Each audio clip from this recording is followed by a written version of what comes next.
Небольшое видео про гипсокартон на приморозку.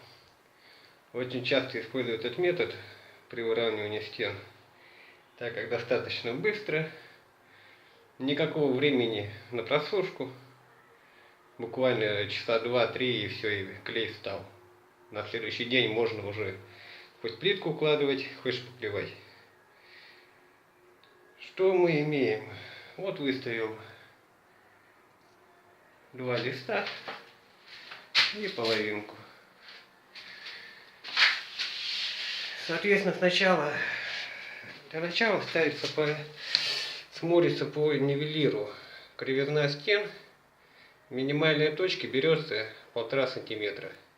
1,2 толщина гипсокартона, плюс и 3 миллиметра, чтобы хоть как-то клей туда хоть как-то попало.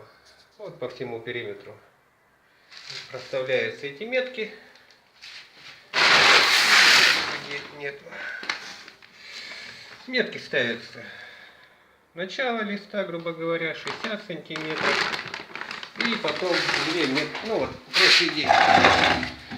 Вот, начало листа метка 60 сантиметров метка.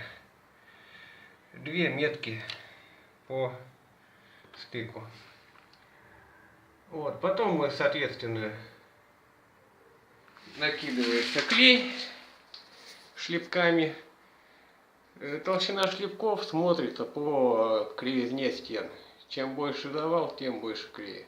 Если с клеем переборщить сразу, потом либо замучаетесь и стучать по гипсокартону, чтобы выставить его, либо мало клея, соответственно, у вас гипсокартон не достанет до клея, и еще хуже. Отрывать лист, если где-нибудь сверху он не достал, отрываешь весь лист, опять накидываешь клей. Ну, это уже потеря времени, так называемая.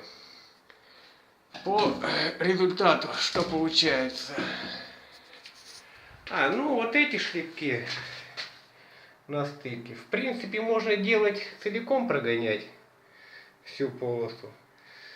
Ну, тогда проблема в том, что когда выставляешь вот этот лист, когда ты его простукиваешь, этот лист, возможно, немного... Не ко мне.